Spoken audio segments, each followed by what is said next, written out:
السلام البنات، كيف دايرين؟ بخير هانيين؟ كلشي مزيان؟ اش اخباركم؟ نتمنى تكونوا كاملين مزيانين بحوال جيدين ان شاء الله.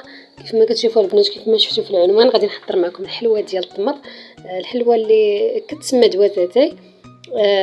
كتجي معمره بالتمر من الداخل. الصراحه كتجي لذيذه وبنينه. بالنسبه للمكونات، هنايا خديت زبده مارغرين. ضفت تقريبا واحد الجهد ديال نص كاسه العنبه، ما يكونش عامر، ديال السنيده. صافي غنبدا نخلط هذيك الزبده ديالي مع السنيده مزيان، نحاول نفركها مزيان باش ديك السنيده تذوب. هنايا غادي نضيف الفاني، ضروري الفاني هو الاول مع السنيده. من بعد غادي نضيف عليها 4 ديال البيضات. كاين اللي كيبغي يذوب المكونات بالنسبه لجوج عجنات، هذه غير عجنه وحده. صافي غادي نخلط كلشي مزيان. من بعد ما خلط ديك السنيده والبيض، غادي نبدا نضيف الزيت. تقريبا هنايا واحد الكاس ديال العنبه، نفس العبار ديال السنيده، ما يكونش عامر.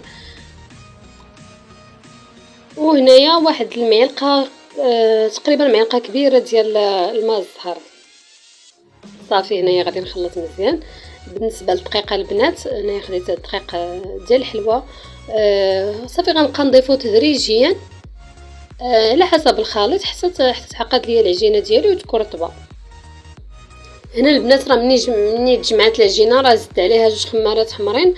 هنايا بالنسبه للحشوه اللي غادي تكون داخل ديال الحلوه، عندي هنايا التمر مطحون، راه كيتباع في باكيات. انا خديت هنا ديال 500 غرام، درت معاه تقريبا واحد 100 غرام ديال الجلجلان، وواحد معلقه صغيره ديال ماء الزهر، ما كثرتش.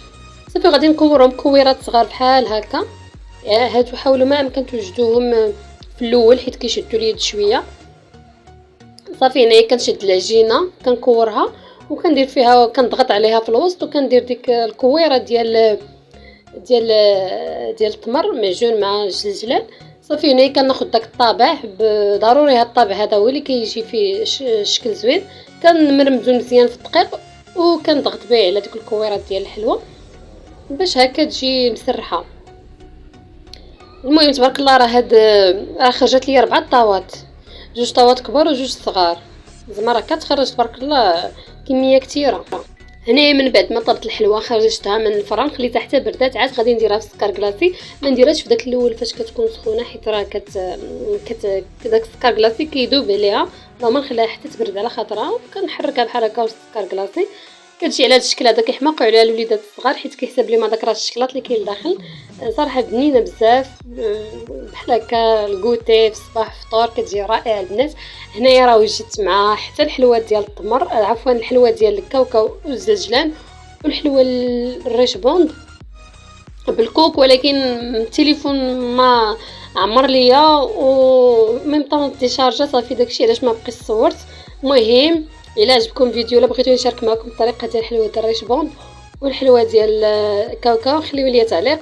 وهذا هو الفيديو ديالي، وكنتمنى ينال الاعجاب ديالكم. وما تنساوش كيف العاده خليو لي تعليق زوين وجيم، والى فيديو قادم ان شاء الله.